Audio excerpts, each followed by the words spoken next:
बच्चों नमस्कार। स्वागत है आपके अपने YouTube चैनल एग्रोटेक स्टडी पर। और बच्चों मैं हूं अरविंद यादव। बच्चों जैसा कि आपको मालूम है 12th एग्रीकल्चर की जो क्लासें हैं वो चल रही हैं रेगुलरली तरीके से।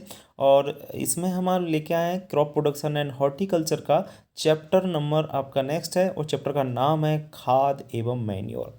बच्चों यह चैप्टर आपके नए ब्लूप्रिंट 2021-22 के आधार पर है और ये चैप्टर 3 नंबर का पूछा जा रहा है। यानी इस चैप्टर से 3 नंबर का एक प्रश्न आपके एग्जाम में पूछा जाएगा। और इस चीज़ को आप अच्छी तरह जानते होंगे कि जिस चैप्टर से जो क्वेश्चन पूछा जा रहा है उसी से अथवा जो है पूछा जाएगा। यानी 2 प्रश्न आपको इस चैप्टर से मिलेंगे। तो बच्चों 10 से 12 प्रश्न इस चैप्टर में मैं आपको कराऊंगा।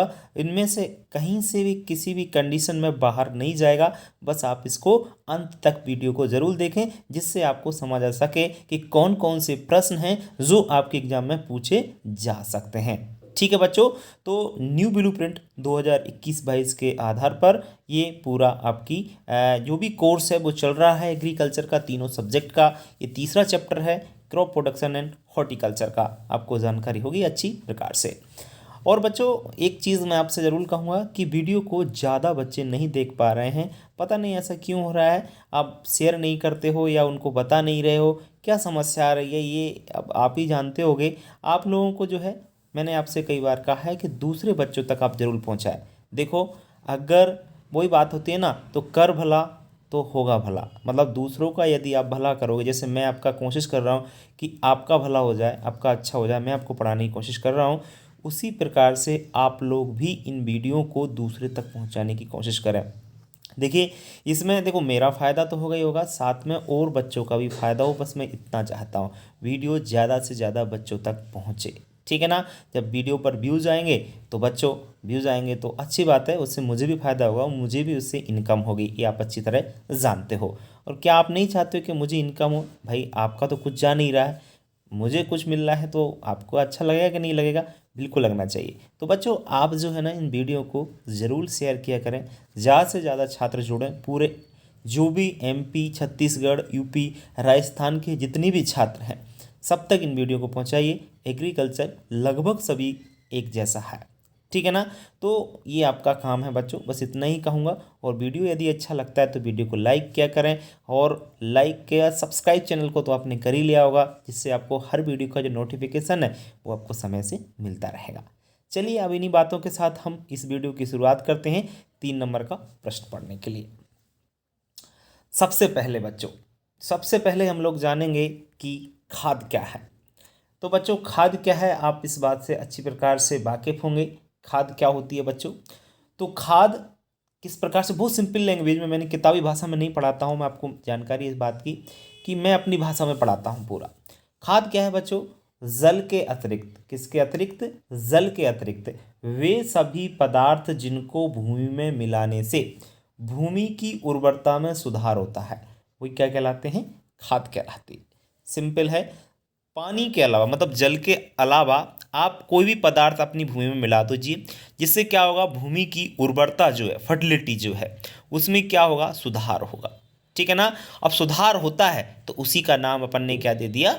खाद कह दिया। कि पानी के अलावा कोई भी चीज़ अगर हम खेत में डाल दें और जिससे क्या हो जाए? भूमि की फर्टिलिटी अच्छी हो जाए या सुधर जाए, उसकी उर्वरता में सुधार हो जाए, उसी का नाम आपने क्या दे दिया? खाद। अब खाद कौन कौन सी होती हैं ये आप अच्छी तरह जानते होंगे। जैसे हम बात करें गोबर की खाद है, कंपोस्ट खाद है। कंपोस्ट खाद क्या होती है? देखो गोबर के साथ कूड़ा करकट और भी जो बहुत सारी चीज़ें होती हैं वो सब मिला लीजिए, वो सब कंपोस्ट खाद हो गया। हरी खाद क्या है? Vermi compost. ये सभी खादें हैं बच्चों, है ना। अब ये होती क्या है, इनके बारे में पूरा चैप्टर हम पढ़ेंगे तो आपको अच्छी प्रकार से समझ में आ जाएगा कि हरी खाद क्या होता है, वर्मी कंपोस्ट क्या होता है, गोबर की खाद क्या होता है। तो ये सब चीज़ें थोड़ा सा आपको वेट करना होगा।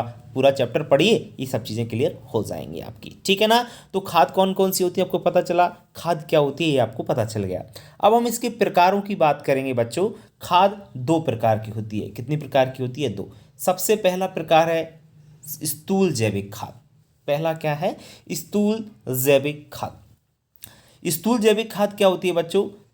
स्थूल जैविक खाद वह खाद होती है जिसमें कार्बनिक पदार्थ की मात्रा तो अधिक होती है एवं पोषक तत्व की मात्रा क्या होती है, कम होती है। समझ रहे हैं ना, कार्बनिक पदार्थ तो क्या होता है, ज़्यादा होता है और पोषक तत्व कम होते हैं, वो आपकी स्थूल जैविक खाद कहलाती है। एग्जाम्पल के तौर पर हम लोग बात करें, एग्जाम्पल के तौर पर हम बात करें तो जैसे गोबर की खाद, हरी खाद, ये क्या है, ये आपकी स्थूल जैविक खाद है। तो बच्चे सोच रहे होंगे कैसे, क्या है, तो बच्चों मैं आपको बताऊं, स्थूल जैविक खाद का मतलब आप दिमाग में ये चीज़ ला लीजिए कि कार्बनिक पदार्थ की मात्रा, देखते गोबर की खाद होती है, अपन खेत में डालते हैं कि 200 250 कुंटल खेत में डाल देते हैं, तो मतलब अपने आप में तो बहुत भारी है, वो अपने आप में क्या है, स्थूल है, भारी है, मतलब कार्बन ज़्यादा है उसमें, लेकिन नाइट्रोजन, फास्फोरस और पोटास, बाकी जितने भी पोषक तत्व हैं उनकी मात्रा कम होती है। समझ रहे हैं ना, पोषक तत्व की मात्रा कम होती है। देखो ये लिख रहा है पोषक तत्व की मात्रा क्या होती है, कम होती है। आप सोच रहे हैं सर कितनी होती है, तो मैं आपको बताऊं ना, उसमें होती है गोबर की खाद जैसे बात करें तो 0.5% नाइट्रोजन होती है,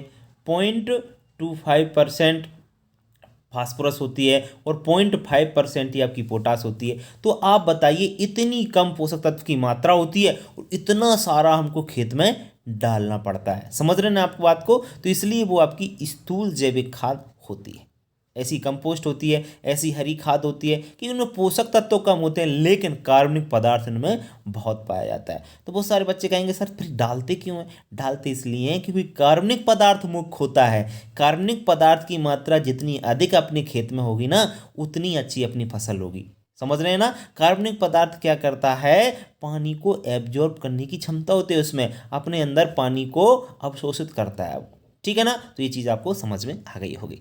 दूसरा है बच्चों सांद्र जैविक खाद। सांद्र का मतलब जैसे उल्टा कर दीजिए स्थूल का, देखिए इसमें क्या होता है कि कार्बनिक पदार्थ की मात्रा तो कम होती है लेकिन पोषक तत्व की मात्रा इसमें क्या होती है, अधिक होती है। कार्बन तो कम होता है लेकिन पोषक तत्व की मात्रा अधिक होती है। जैसे हम बात करें एग्जाम्पल के तौर पर मुर्गी की खाद, मुर्गी खाद देखो इतनी सी ले लो लेकिन नाइट्रोजन, फास्फोरस, पोटास जो भी पोषक तत्व होते हैं उनकी मात्रा अधिक होती है। मछली की खाद, बहुत सारे बच्चे कह रहे हैं कि मछली की खाद कैसे बनाते होंगे, तो मछली की खाद का मतलब ये होता है बच्चों कि मछली जिस तालाब में रहती है, जो भी खाती है तो उसको मल के रूप में जो भी मिट्टी निकालती है तो वो नीचे जम जाती है ना, तो उस मछलियों को दूसरे तालाब में जब हम ले जाएंगे तो उसको नीचे से खुरच करके हम अपने खेत में डाल सकते हैं उस खाद को। तो इस प्रकार की मछली की खाद होती है। खून की खाद, ये तो बच्चे सोच रहे होंगे खून की खाद कैसे बनती होगी भैया, मांस की खाद ये कैसे बनती होगी। बच्चों ये सांद्र जैविक खादें होती हैं। जैसे खून है, पशु मर गया तो उसके खून जो है सुखा लीजिए, बाद में चूर्ण बना लीजिए, उसका उपयोग हम लोग जो है खेत में कर सकते हैं। उसी प्रकार से मांस का भी होता है। अब आप सोच रहे हो कि हमारे यहाँ तो होता ही नहीं है, भाई अपने यहाँ नहीं होता उससे मतलब नहीं है, लेकिन जो एक बात है, जो किताबी बात है, जो साइंटिस्टों ने जिसका उपयोग किया है, तो वो बात मैं आपको बता रहा हूँ। ठीक है ना, चलिए तो बच्चों आपको समझ में आ गया होगा अच्छी प्रकार से कि खाद क्या होता है और इसके दो प्रकार होते हैं, दोनों ही आपको अच्छी प्रकार से समझ में आ गए हैं। कोई भी सिंपल है, बहुत सिंपल है, थोड़ा सा आप इसको अच्छी प्रकार से समझ लीजिए। चलिए बढ़ते हैं हम लोग आगे। सेकेंड क्वेश्चन है बच्चों, जैविक खाद या कार्बनिक खाद किसे कहते हैं। बड़ा अच्छा प्रश्न है, जैविक या कार्बनिक। पहले तो एक चीज़ समझ लीजिए, जैविक का मतलब क्या होता है बच्चों, जैविक का मतलब क्या होता है, एक चीज़ समझना बहुत ज़रूरी है बच्चों आपको। देखिए जैविक का मतलब है, ध्यान रखना, जीव से। जीव, जीव तो सब लोग जानते हैं, हम क्या हैं, एक जीव हैं। पशु क्या हैं, पशु जानवर जितने भी हैं सब क्या हैं आपके, पशु पक्षी जानवर जो भी हैं सब जीव हैं। पेड़ पौधे क्या हैं, सभी जीव हैं। समझ में आ रही ना ये बात, तो उसी की बात कर रहे हैं ये लोग कि जैविक या कार्बनिक खाद किसे कहते हैं। अब इसकी जब डेफिनेशन हम पढ़ेंगे तो आपको समझ में आ जाएगा। देखिए वे खाद जिसमें जीवांश पदार्थ पाया जाता हो, इसको थोड़ा सा सही कर लीजिए, जीवांश पदार्थ, सीटी वाला सा आएगा, जीवांश पदार्थ पाया जाता है मतलब जीवों का अंश। जीवांश का मतलब क्या है, जीव प्लस अंश बराबर जीवांश, मतलब जीवों से जो चीज़ प्राप्त हुई है। जैसे अब गाय भैंस है तो उनसे जो गोबर प्राप्त हुआ, पशु तो क्या है, जीव है, गाय भैंस क्या है, जीव है, और गोबर जो प्राप्त हो रहा है वो क्या है, वो उनका अंश है। समझ में आ रहा है ना। पेड़ पौधे हैं, पेड़ पौधे बाद में सड़ जाते हैं तो वो क्या है, जीवों के अंश होते हैं, अवशेष होते हैं। समझ में आ रही बात। तो जो जीवांश पदार्थ पाया जाता है वही जैविक खाद है, सिंपल सी बात है। और यह आपकी कहाँ से प्राप्त होती है, मैं आपको अभी बता रहा था, पशुओं से, वनस्पति से प्राप्त होती है, मतलब वनस्पति का मतलब होता है पेड़ पौधों से प्राप्त होती है। उन पदार्थों की सहायता से ये तैयार की जाती है जैविक खाद, और इसके प्रयोग से होता क्या है बच्चों, भूमि की उर्वरा शक्ति बढ़ जाती है और भूमि की भौतिक दशा में सुधार होता है। अच्छा, ये उर्वरा शक्ति क्या होती है, चलो यहाँ पे थोड़ा हम लोग जान लेते हैं कि भूमि की उर्वरा शक्ति क्या होती है। बच्चों, उर्वरा शक्ति का मतलब होता है ऐसी शक्ति, कैसी शक्ति, पोषक तत्व पौधों को उपलब्ध कराने की शक्ति। भूमि की ऐसी शक्ति, कैसी शक्ति, ऐसी पोषक तत्व पौधों को उपलब्ध कराने की जो क्षमता होती है, जो शक्ति होती है, उसे ही हम क्या कहते हैं, भूमि की उर्वरा शक्ति। तो जैविक खाद क्या करती है, उस शक्ति को बढ़ जाती है, मतलब बढ़ा देती है, और भौतिक दशा में भी सुधार होता है, मतलब भूमि हमारी अम्लीय एवं क्षारीय होने से बच जाती है, उसमें सुधार होता है। ठीक है ना। जैसे एग्जाम्पल के तौर पे कौन सी होती हैं जैविक या कार्बनिक खाद है, जैसे हम लोग बात करें गोबर की खाद। गोबर की खाद किससे प्राप्त होती है, पशुओं से प्राप्त होती है। कंपोस्ट खाद ये भी हमसे एवं पशुओं से, ये जो भी वनस्पति उनसे प्राप्त होती है। हरी खाद, हरी खाद क्या होता है, हरी फसलों को जोत दिया जाता है खेत में, उसी हम लोग हरी खाद कहते हैं। तो वो भी आपके क्या है, पेड़ पौधे हैं, तो एक भी आपकी जैविक खाद हो जाएगी। तो जैविक खाद कौन सी होती हैं और क्या होती हैं, ये आपको अच्छी प्रकार से ये चीज़ क्लियर हो गया होगा। बताइए कहीं समस्या है क्या, एक एक पॉइंट मैंने आपको क्लियर कर दिया है। ठीक है, कहीं भी समस्या आपको नहीं आ रही। बढ़ते हैं हम लोग आगे नेक्स्ट प्रश्न की ओर। बहुत ही इंपॉर्टेंट प्रश्न है बच्चों ये वाला, खाद एवं उर्वरक में अंतर लिखिए। बच्चों यह क्वेश्चन बहुत ही महत्वपूर्ण है, आपके एग्जाम के पर्पज से बहुत ही इंपॉर्टेंट है। कई बार इस क्वेश्चन को आपके एग्जाम में पूछ लिया गया है, ध्यान रखें आप लोग और अच्छी प्रकार से इसको समझें। देखिए, खाद, खाद को क्या है, यह फार्म पर तैयार की जाती है। फार्म सब लोग जानते हैं कि जहाँ पर किसान रहता है तो एक तरीका खेत होता है और वहाँ पर पशु भी पालता है, तो उनके गोबर से जो खाद बनाई जाती है या जो भी आपकी कंपोस्ट या हरी खाद बनाई जाती है, कहने का मतलब इसको फार्म पर तैयार किया जाता है। जबकि उर्वरकों को कहाँ बनाया जाता है, उर्वरक कारखानों में तैयार किए जाते हैं। कहाँ पर, कारखाने, कारखाने बोले तो फैक्ट्रियों में, फैक्ट्रियों में इनको उर्वरकों को बनाया जाता है। ठीक है ना, पहला पॉइंट समझ में आ गया। दूसरा अंतर है कि खाद में सभी आवश्यक पोषक तत्व पाए जाते हैं, मतलब जो खादें होती हैं ना, इनमें सभी आवश्यक पोषक तत्व। अब आवश्यक पोषक तत्व आपने इससे पहले वाले चैप्टर में पढ़ा कि पौधे के लिए 17 पोषक तत्व चाहिए। कौन कौन से चाहिए, carbon, hydrogen, oxygen, nitrogen, phosphorus, potash, calcium, magnesium, sulphur, zinc, तांबा, आयरन, मैग्नीज, मोलिब्डेनम, बोरोन। तो आपने इस तरीके के बहुत सारे 17 पोषक तत्व जो होते हैं ना, वो पौधे के लिए आवश्यक पोषक तत्व होते हैं, एसेंशियल न्यूट्रिएंट्स होते हैं, है ना।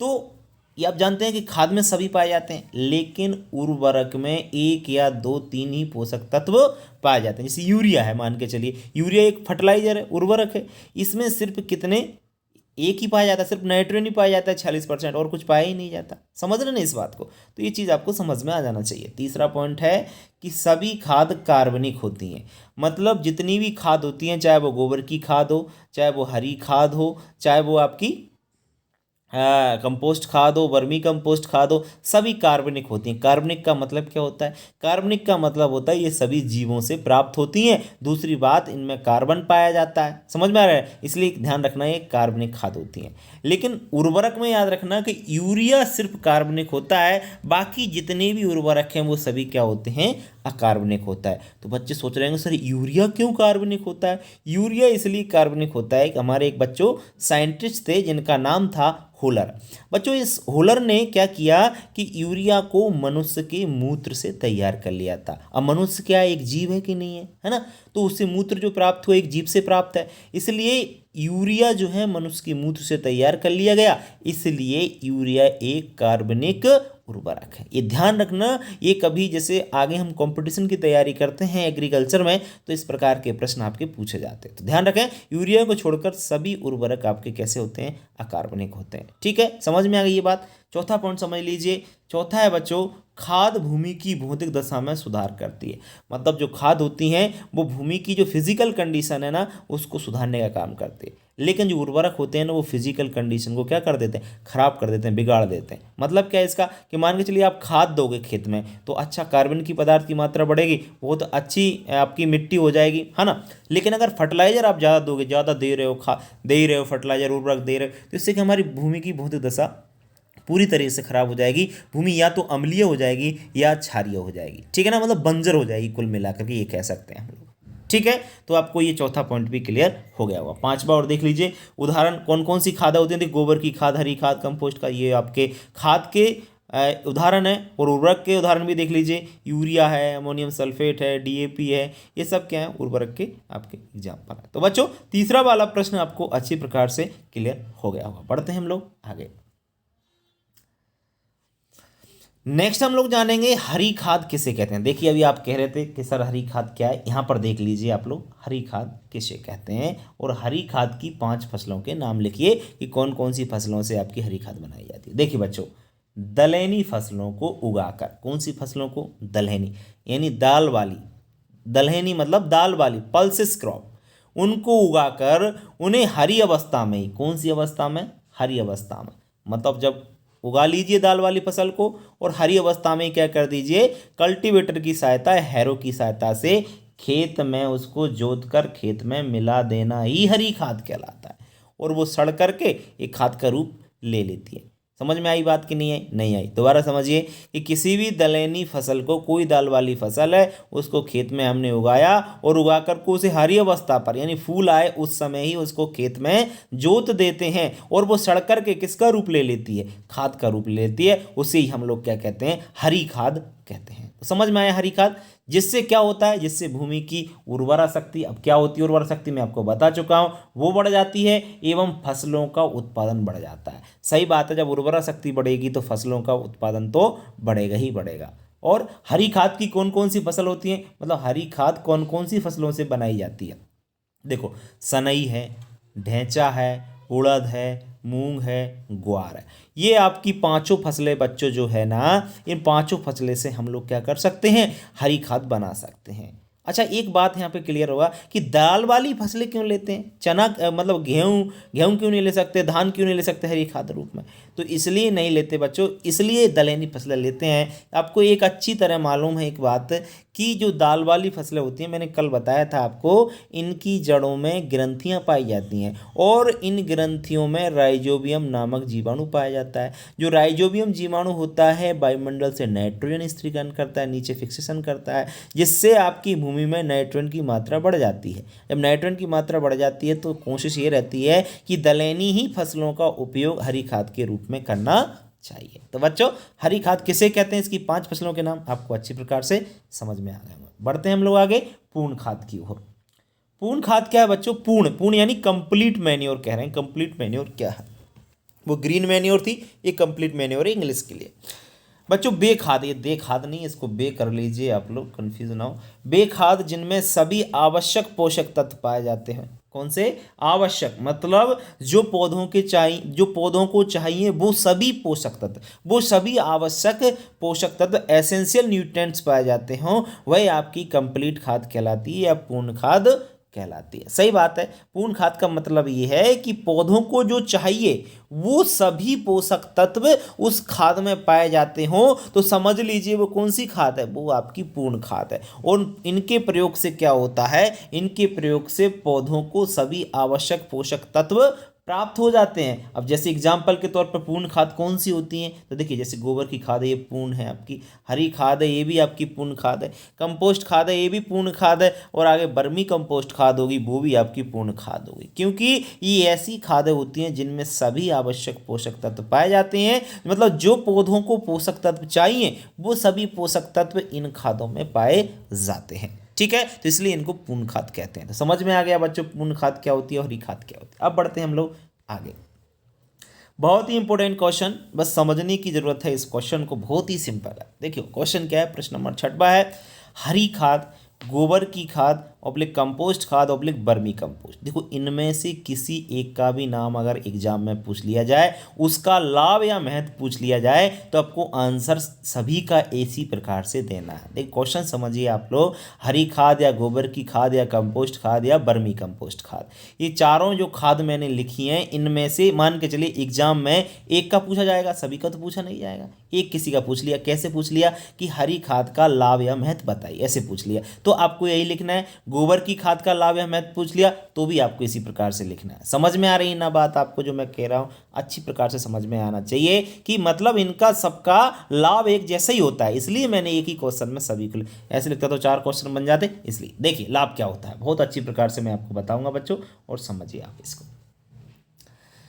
लाभ या महत्व निम्न प्रकार है बच्चों, बहुत इंपॉर्टेंट प्रश्न है, ये भी ध्यान रखें आप लोग। इसके प्रयोग से मतलब एक फसल की बात कर रहे हैं कि वैसे तो हम 4 है नहीं तो इनके प्रयोग, इसके की जगह इनके लिखते हैं। इसके मैंने इसलिए लिखा है क्योंकि एग्जाम में जो है एक ही का पूछा जाएगा, सभी का नाम लिखा नहीं आएगा वहां पे, सिर्फ हरी खाद या गोबरी खाद या कंपोस्ट या, तो इसलिए हम ऐसे लिखेंगे कि इसके प्रयोग से भूमि की उर्वरा शक्ति बढ़ जाती है। सही बात है, इनमें से किसी का भी प्रयोग करें तो क्या होगा, भूमि की जो उर्वरा शक्ति है, पोषक तत्व उपलब्ध कराने की पौधों को क्षमता है, जो शक्ति है वो क्या हो जाती है, बढ़ जाती है। बहुत अच्छे। दूसरा लाभ क्या है बच्चों, इसके प्रयोग से पौधों को सभी आवश्यक पोषक तत्व प्राप्त हो जाते हैं। सही बात है बच्चों, इनमें सभी आवश्यक पोषक तत्व पाए जाते हैं, समझ रहे हो ना। तो ये सभी आवश्यक पोषक तत्व अगर हम खेत में प्रयोग करेंगे तो वो फसल को सब क्या हो जाएंगे, प्राप्त हो जाएंगे। बहुत अच्छी बात है क्योंकि इनमें सभी पाए जाते हैं ना। अभी हमने पढ़ा कि ये पूर्ण खाद होती हैं, जब पूर्ण होती हैं तो 17 पोषक तत्व होते ही हैं टोटल, और 17 पोषक तत्व इनको मिल जाते हैं इनसे ही। बहुत अच्छी बात है बच्चों।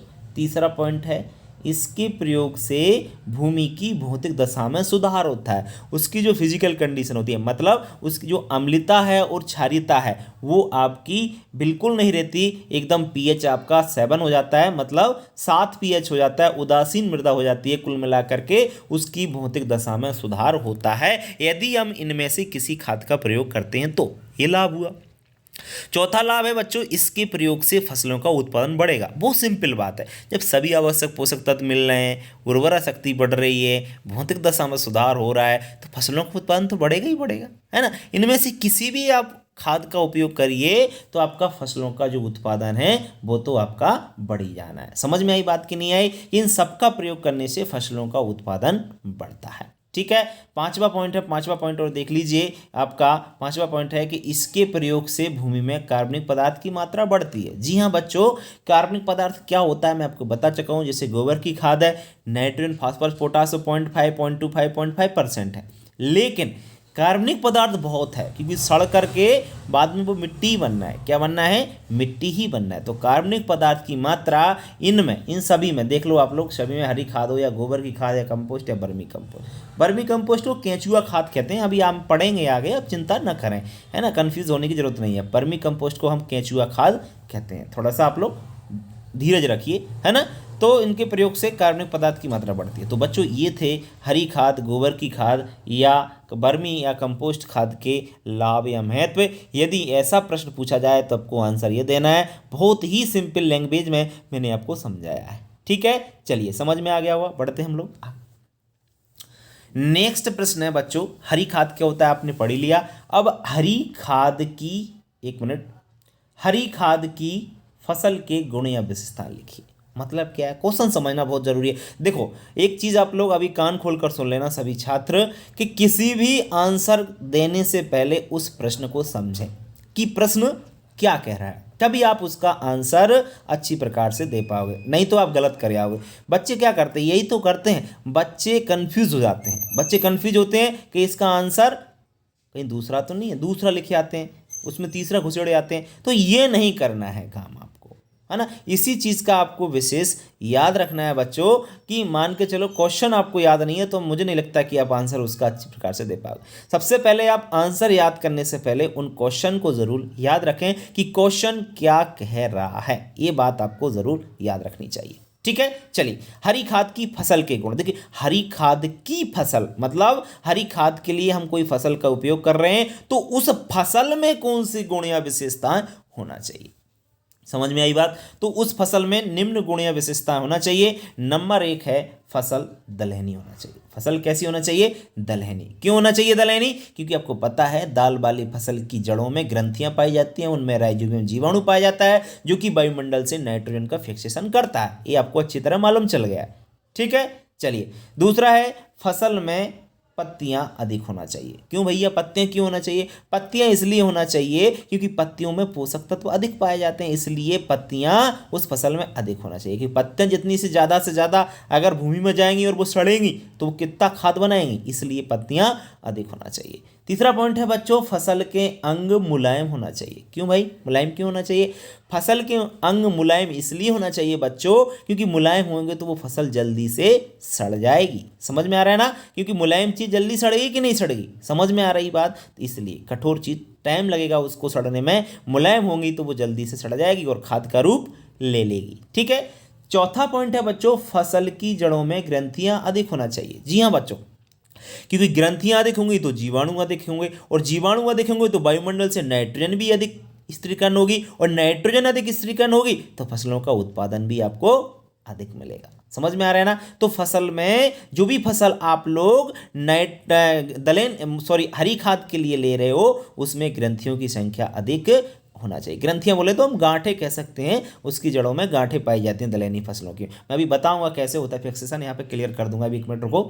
पांचवा है फसल शीघ्र पकने होने वाली होना चाहिए। जी हाँ बच्चों, फसल जो है वो शीघ्र मतलब जल्दी पकने वाली होना चाहिए। क्यों भाई? क्योंकि जल्दी पकेगी तो जल्दी खेत खाली होगा, जल्दी से उसको हम खेत में जोत देंगे, और जल्दी जोत देंगे तो आपको जल्दी खाद बन करके तैयार हो जाएगी, इसलिए शीघ्र पकने वाली होना चाहिए। तो हरी खाद की फसल में कौन कौन सी गुण होना चाहिए उस फसल में, वो आपको कौन कौन सी विशेषता होनी चाहिए अच्छी प्रकार से समझ पाए। अच्छा, मैं हाँ एक प्रश्न आपको बता रहा था वो समझ लीजिए। देखो ये वाला जो प्रश्न है कि फसल दलहनी होना चाहिए, क्या होता है मैं आपको बच्चों क्लियर करूं कि जैसे मान के चलिए ये आपका क्या है, ये आपका कोई दलहनी पौधा है, सपोज दैट इसको मान लीजिए आप लोग क्या है, ये मूंग की फसल है, उड़द की फसल है। देखो ये तो पौधा हो गया, ये जड़ होती हैं इसकी।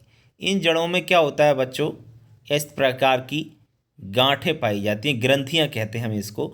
इनमें क्या पाया जाता है? राइजोबियम नामक जीवाणु पाया जाता है। कौन सा जीवाणु पाया जाता है? राइजोबियम नामक जीवाणु पाया जाता है। ये वायुमंडल है ना, ये क्या है आपका वायुमंडल है। आपको पता है कि इस वायुमंडल में 78% नाइट्रोजन पाई जाती है। कितने परसेंट? 78% नाइट्रोजन पाई जाती है। तो ये जो राइजोबियम जीवाणु होता है इस नाइट्रोजन को नीचे भूमि में खींचता है। क्या करता है? खींचता है, मतलब फिक्सेशन करता है। कौन? राइजोबियम जीवाणु। तो इसलिए हमको दाल वाली फसल प्रयोग करना चाहिए। और आपको पता है नाइट्रोजन आ जाएगी भूमि में तो हमको नाइट्रोजन देनी नहीं पड़ेगी, तभी तो हम लोग जो है ना क्या करते हैं, हम इसीलिए अपने खेतों में मतलब जब दाल वाली फसल का उपयोग करते हैं तो नाइट्रोजन की मात्रा कम देते हैं। और जैसे मतलब गेहूँ धान बोए तो उनमें नाइट्रोजन की मात्रा हमको ज़्यादा देनी पड़ती है, क्योंकि वो आपकी अदलहनी फसल होती है, दाल वाली वो नहीं होती, इसलिए। क्लियर? चलिए बढ़ते हैं हम लोग आगे। अब देखिए, हरी खाद बनाते समय कौन कौन सी बातों का ध्यान रखना चाहिए। क्वेश्चन ऐसे भी पूछ सकते हैं कि हरी खाद बनाते समय कौन कौन सी सावधानी रखना चाहिए। क्वेश्चन ऐसे घुमा सकता है, कंफ्यूज आपको नहीं होना है, अच्छी प्रकार से आपको समझना होगा प्रश्न को। तो हरी खाद बनाते समय कौन कौन सी बात को ध्यान रखेंगे। सबसे पहली बात, आप निम्न बात ध्यान रखोगे। सबसे पहली बात याद रखना है अपन को कि हरी खाद दलहनी फसल से ही बनाना चाहिए। क्यों बनाना चाहिए ये आप अच्छी तरह बता दिया मैंने, अब बार बार बताऊंगा नहीं, ठीक है। तो हरी खाद दलहनी फसल से पहली बात आपको ये याद रखनी है। दूसरी खाद, हरी खाद बनाते समय आपको दूसरी बात ये याद रखनी है बच्चों कि फसल को फूल की अवस्था पर पलटना चाहिए। फसल को फूल जब आ रहे हो ना उसमें, तब उसको खेत में जोतना चाहिए, तब उसको पलटना चाहिए, तब उसको मिलाना चाहिए। क्यों? क्योंकि फूल जब आते हैं किसी भी पौधे में तो उस समय उस पौधे में पोषक तत्व अधिक होते हैं। जब फसल में अधिक पोषक तत्व होंगे उसी समय हम उसको जोत देंगे और वो खेत में मिल जाएगी, तो हमारी भूमि को उसी समय अधिक पोषक तत्व मिल जाएंगे। इसलिए हम उसको फूल की अवस्था पर जोतना चाहिए। समझ में आई ये बात? बिल्कुल आ रही होगी आपको। तीसरा पॉइंट है बच्चों, फसल को नम मिट्टी में मिलाना चाहिए। देखो नमी की जो मात्रा होना चाहिए, क्योंकि नम मिट्टी होगी ना तो आपको पता है कि सड़ाने का काम कौन करता है।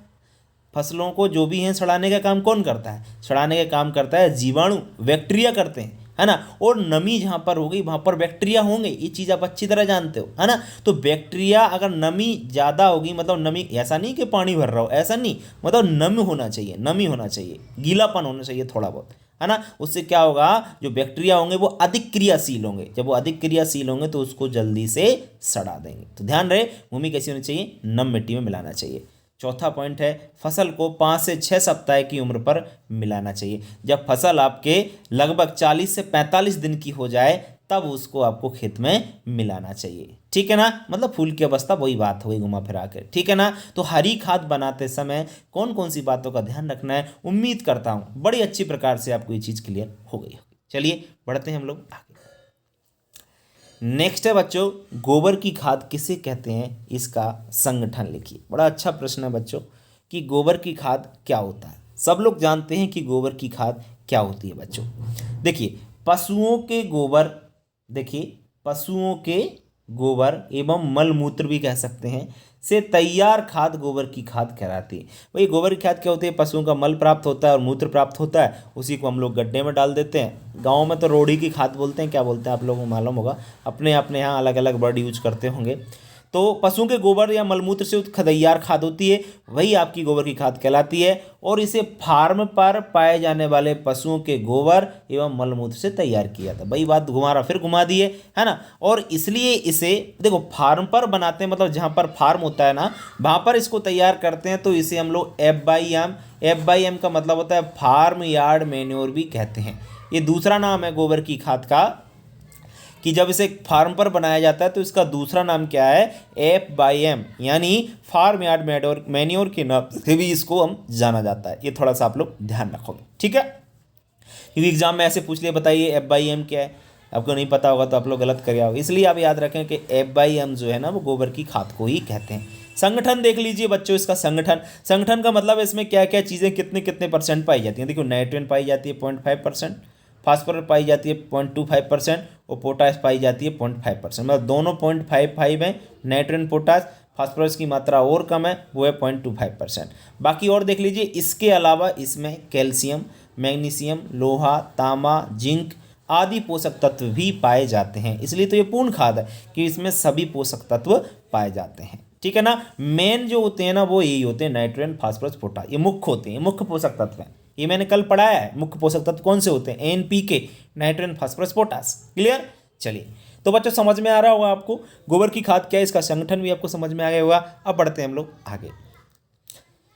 नेक्स्ट है बच्चों, गड्ढों में गोबर की खाद। जी हाँ बच्चों, क्वेश्चन बड़ा अच्छा है। गड्ढों में गोबर की खाद तैयार करते समय किन किन बातों का ध्यान रखना चाहिए। जी हाँ, आपको पता है कि जो गोबर की खाद है वो दो प्रकार से तैयार की जाती है। एक तो गड्ढा खोद कर, दूसरी ये करते हैं गांव में अपन जानते हैं, गड्ढा ना खोद करके ऊपर यूँ ढेर लगाकर वो तैयार करते हैं, ढेर लगा देते हैं, है कि नहीं। तो ढेर लगाना तो वो सही नहीं है, वो गलत विधि है। लेकिन जो आपकी गड्ढों में तैयार की जाती है ये आपकी एक वैज्ञानिक विधि है, ध्यान रखना। इससे क्या होता है अभी देखेंगे अपन लोग, आगे पढ़ेंगे, इसके लाभ पढ़ेंगे तब आपको समझ में आएगा कि ये अच्छी क्यों होती है। देखिए, गड्ढों में गोबर की खाद तैयार करते समय हमें बहुत सारी निम्न बातों का ध्यान रखना है। सबसे पहली बात तो हमको याद रखना है कि गड्ढा जो है ना वो छायादार स्थान पर होना चाहिए। तो बहुत सारे बच्चे कहेंगे सर छायादार पर क्यों होना चाहिए। छायादार पर इसलिए होना चाहिए बच्चों क्योंकि यदि हम धूप में बनाएंगे, धूप के द्वारा बहुत सारे पोषक तत्व उस खाद के नष्ट हो जाएगी। इसलिए छायादार स्थान पर होगा तो पोषक तत्व उसमें ज्यों के त्यों बने रहेंगे। इसलिए धूप से पोषक तत्व नष्ट ना हो, इसलिए छायादार स्थान पर बनाना चाहिए। समझ में आई बात। दूसरा है बच्चों, गड्ढा का जो नीचे का फर्श होता है, नीचे का फर्श कैसा होना चाहिए, पक्का होना चाहिए। अब आप सोचोगे सर पक्का क्यों होना चाहिए। पक्का इसलिए होना चाहिए कि मान के चलो बारिश हुई और बारिश में क्या पानी उसमें जाएगा, सीधी सी बात है थोड़ा सा। अब पानी गया तो क्या होगा, पोषक तत्व उस पानी में घुल करके नीचे अंडरग्राउंड चले जाएंगे, मतलब वो लीचिंग हो जाएगी। क्या बोलते हैं कि पोषक तत्व अगर यदि पानी में घुल करके नीचे अंडरग्राउंड चले जाए तो उस क्रिया को हम लोग लीचिंग बोलते हैं, निक्षालन हो जाएगा, है ना। इसलिए नीचे का यदि फर्श पक्का है तो पोषक तत्व नीचे के अंडरग्राउंड जा पाएंगे, नहीं जा पाएंगे। समझ में आ रहा है कि नहीं यार। इसलिए फर्श क्या होना चाहिए, पक्का होना चाहिए। बहुत सारे बच्चे कह रहे हैं कि सर पानी भर जाएगा फिर गड्ढे में। भैया पानी भरेगा, थोड़ा बहुत भरेगा, वो पानी वहीं पे कुछ दिन बाद बरसात खत्म हो जाएगी तो वो पानी वहीं पे समा जाएगा, इधर के उधर। समझ में आ रहा है ना। पानी भरना ठीक है, लेकिन फर्श कच्चा होना गलत है, क्योंकि फर्श कच्चा हो गया तो पूरा का पूरा निकल जाएगा, आपके पोषक तत्व तो घुल करके नीचे चले जाएंगे, फिर मत कहना खराब हो गई। तीसरा है गड्ढे में उचित नमी होना चाहिए। जी हाँ बच्चों, नमी तो बहुत जरूरी है, क्योंकि नमी यदि नहीं होगी, उचित नमी, ये नहीं, गलत लिखा है इसमें, नमी कर लेना आप लोग, उचित नमी होना चाहिए। क्या होना चाहिए? गड्ढा में उचित नमी, मॉइस्चर होना चाहिए। उससे क्या होगा भाई? मॉइस्चर होगी तो बैक्टीरिया जो है ना वो अच्छी प्रकार से, जीवाणु जो है ना वो अच्छी प्रकार से क्रिया करेंगे और जो गोबर की खाद है उसको अच्छी प्रकार से सड़ा देंगे, इसलिए उसमें नमी की मात्रा होना चाहिए। समझ में आई? और चौथा पॉइंट है गड्ढा 1 मीटर से अधिक गहरा नहीं होना चाहिए। बिल्कुल बच्चों, गड्ढा यदि ज़्यादा घेरा होगा तो आपको पता है जो बैक्टीरिया हैं वो अच्छी प्रकार से क्रिया नहीं कर पाएंगे, खाद अच्छी प्रकार से सड़ नहीं पाएगी, इसलिए गड्ढा जो है 1 मीटर से अधिक गहरा नहीं होना चाहिए। ठीक है, चलिए एक पॉइंट मेरी तरफ से जोड़ लीजिए।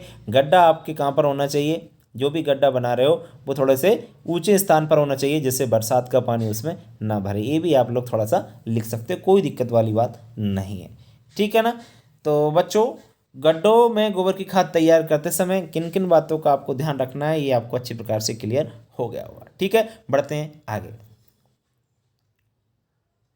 नेक्स्ट है आपका गड्ढों में गोबर की खाद तैयार करने के लाभ लिखिए। बहुत अच्छा प्रश्न है बच्चों कि गड्ढों में यदि गोबर की खाद तैयार करते हैं तो उससे कौन कौन से हमको लाभ होंगे। बहुत अच्छा प्रश्न है। गड्ढों में गोबर की खाद तैयार करने के लाभ निम्नलिखित हैं। नंबर 1 है, पहली बात तो है ये एक वैज्ञानिक विधि है। कैसा मेथड है? साइंटिफिक मेथड है, सबसे पहली बात तो। दूसरा इससे लाभ ये होता है कि इस विधि से पौष्टिक खाद तैयार होती है। पौष्टिक खाद का मतलब होता है इसमें सभी आवश्यक पोषक तत्व पाए जाते हैं। मान के चलिए आप लोग ऊपर ढेर लगाकर अगर खाद तैयार कर देते तो पोषक तत्व पानी के द्वारा, धूप के द्वारा ऐसे नष्ट हो जाते। समझ में आ रहा है? पौष्टिक का मतलब होता है ये खाद पौष्टिक होती है। गड्ढों में जो बनाते हैं वो खाद कैसी होती है? पौष्टिक। और पौष्टिक का मतलब होता है सभी आवश्यक पोषक तत्व इसमें पाए जाते हैं। और आवश्यक का मतलब होता है जो पौधों को चाहिए वो सभी इसमें पाए जाते हैं। क्लियर? चलिए तीसरा पॉइंट है, इस विधि से खाद तैयार करने पर गोबर का पूरी तरह अपघटन। अपघटन का मतलब होता है सड़ना। मतलब अगर हम गड्ढे में गोबर की खाद तैयार करेंगे तो जो गोबर है वो पूरी तरीके से सड़ जाएगा। क्योंकि कच्चा गोबर यदि खेत में पहुंच गया, मतलब कच्चा गोबर जो है खेत में पहुंच गया, तो खेत में जो है ना दीमक लग जाती है। क्या लग जाती है? दीमक। दीम जानते होगे, सफ़ेद चींटी जो होती है ना वो नीचे से आ जाती है और गोबर खाना बहुत पसंद करती है। और यदि सड़ गया ना तो फिर नहीं आएगी। तो गोबर की खाद जो है ना सड़ी हुई होना चाहिए। कहने का मतलब अगर गड्ढों में बनाएंगे तो वो जल्दी से अपघटन हो जाएगा, विघटन हो जाएगा, डिकम्पोज हो जाएगी। कहने का मतलब ये सड़ जाएगी। ठीक है, तो तीसरा लाभ समझ में आया। चौथा लाभ है कि धूप एवं वर्षा द्वारा पोषक तत्व नष्ट नहीं होते हैं। सही बात है, तो हमने पहले ही पढ़ लिया है कि धूप में तो बनाना ही नहीं है, छायादार स्थान पर बनाते हैं। और वर्षा द्वारा पोषक तत्व नष्ट नहीं होते हैं। तो इसको क्या मैंने बताया था लास्ट वाले पॉइंट में कि इसको कोशिश ये करें कि ऊंचे स्थान पर इसको बनाएं। ठीक है ना? अब जैसे ढेर लगा के बना दिया तो पानी बरसेगा तो भीग जाएंगे पोषक तत्व, ये समस्या रहती है। ठीक है ना? इसलिए गड्ढों में ये तैयार करना चाहिए। तो बच्चों ये क्वेश्चन भी आपको अच्छी प्रकार से समझ में आ गया कि गड्ढों में अगर गोबर की खाद बनाते हैं तो उससे हमको क्या लाभ होता है। चलिए बढ़ते हैं आगे लास्ट प्रश्न की ओर। इस चैप्टर का ये लास्ट प्रश्न है और बहुत इंपॉर्टेंट है, ये भी देख लीजिए। वर्मी कंपोस्ट किसे कहते हैं? इसका संगठन लिखिए। देखो, वर्मी कंपोस्ट खाद क्या होती है ये हमको जानना है। और मैंने बताया था वर्मी कंपोस्ट का मतलब होता है केंचुआ की खाद। किसकी खाद? केंचुआ की खाद। बच्चों, केंचुआ कार्बनिक पदार्थों, मतलब जो केंचुआ होता है ना, आपने देखा होगा, आप अपनी लैंग्वेज में क्या बोलते हो मेरे को नहीं मालूम, लेकिन केंचुआ जो होता है बरसात के समय अगर आपने देखा हो तो ऐसे चलता रहता है ना? तो केंचुआ कार्बनिक पदार्थों जैसे फसल के अवशेष हैं, सूखे हरे पत्ते हैं, इनको खाता है। और इनको जब खाता है और मल के रूप में वो क्या निकालता है? मिट्टी को बाहर निकालता है। जो मिट्टी बाहर निकलती है ना, जिसे ही हम लोग क्या कहते हैं? वर्मी कंपोस्ट कहते हैं। सिंपल सी लैंग्वेज में केंचुआ कार्बनिक पदार्थों को खाता है। जो भी आपके अवशेष होते हैं फसलों के, जो भी आपके हरे पत्ते, सूखे पत्ते होते हैं, उनको खाता है। और मल के रूप में जो मिट्टी बाहर निकालता है वही आपकी वर्मी कंपोस्ट कहलाती है बच्चों। ठीक है ना? और जो वर्मी कंपोस्ट आपकी होती है, अर्थात केंचुआ द्वारा तैयार खाद ही आपकी क्या कहलाती है? केंचुआ खाद कहलाती है, वर्मी कंपोस्ट कहलाती है। संगठन देख लीजिए, नाइट्रोजन 1.5% होता है, फास्फोरस 1.8 से 2% होता है, और पोटास जो होता है ना वो आपका 0.5 से 0.7%, 75% होता है। तो बच्चों वर्मी कंपोस्ट किसे कहते हैं, इसका संगठन क्या है, अच्छी प्रकार से उम्मीद करता हूँ समझ में आ गया होगा, कहीं भी आपको समस्या नहीं आ रही हो। तो बच्चों ये थे आपके 12 क्वेश्चन, इससे बाहर नहीं जाएगा, बस इतना आप लोग पढ़ लीजिए। बाकी तो चैप्टर बहुत चीज़ें पड़ी हुई हैं, उसमें पता नहीं क्या क्या है, इतना सारा पढ़ोगे तो भाई देखो ये सबको पता है पढ़ना है, ये सबको पता है बहुत पढ़ना है, लेकिन ये किसी को पता नहीं है कि क्या पढ़ना है और क्या नहीं पढ़ना है ना। अगर इस चीज़ का आपने इमेजिन कर लिया, इस चीज़ को आपने जान लिया क्या नहीं पढ़ना है, तो ये आप ये समझ लीजिए बहुत अच्छा कर पाओगे अपने एग्जाम में। तो क्या नहीं पढ़ना है वो मैं आपको देख ही रहे हो आप लोग, मैं आपको वही क्वेश्चन दे रहा हूँ जो एग्जाम के पर्पज से आज तक 10 साल में पूछे गए हैं, और इसके अलावा फोकट के क्वेश्चन मैं आपको नहीं कराऊंगा कि जो पूछी नहीं जाए और आपको वैसे ही मेहनत करना पड़े, क्या मतलब है ना। इसलिए आपको बहुत ही महत्वपूर्ण, बहुत ही इंपॉर्टेंट क्वेश्चन आपको कराए जा रहे हैं, बहुत अच्छा है ना। और आप पढ़ते चलिए, मेहनत करते चलिए, है ना, अच्छे से पढ़िए बच्चों। कोई दिक्कत आए तो आप लोग जो है हमसे संपर्क कर सकते हैं, आपको पता ही है मोबाइल नंबर। व्हाट्सअप पे आप संपर्क करें, कोशिश करें कॉल कम से कम करें, आप लोग जो है ज़्यादा ही समस्या हो तो ही कॉल करें। व्हाट्सअप पे आप हमसे संपर्क कर सकते हैं। व्हाट्सअप नंबर आपको मालूम है क्या है, 72240026 और 28, ठीक है ना, 7224002628। इस नंबर पे आप व्हाट्सअप पे जो भी समस्या आती है आपकी, उसका आप समाधान पा सकते हो, ठीक है बच्चों। तो इस वीडियो में इतना ही। वीडियो यदि अच्छा लगता है तो वीडियो को लाइक करें और अपने दोस्तों को शेयर जरूर करें। बार बार मैं आपसे कह रहा हूं कि अपने मित्रों को शेयर कीजिए, अपने स्कूल के बच्चों को, अपनी कोचिंग के बच्चों को, सभी तक इन वीडियो को पहुंचाइए जिससे उनका भी भला हो सके, ठीक है। हमारा यही उद्देश्य है कि आपको बेस्ट से बेस्ट कंटेंट दें और आप जो है अच्छा करें एग्जाम में, बस ये हमारा लक्ष्य है, ठीक है। तो बच्चों आज के लिए इतना ही, कल फिर मिलेंगे नए वीडियो में, तब तक के लिए नमस्कार।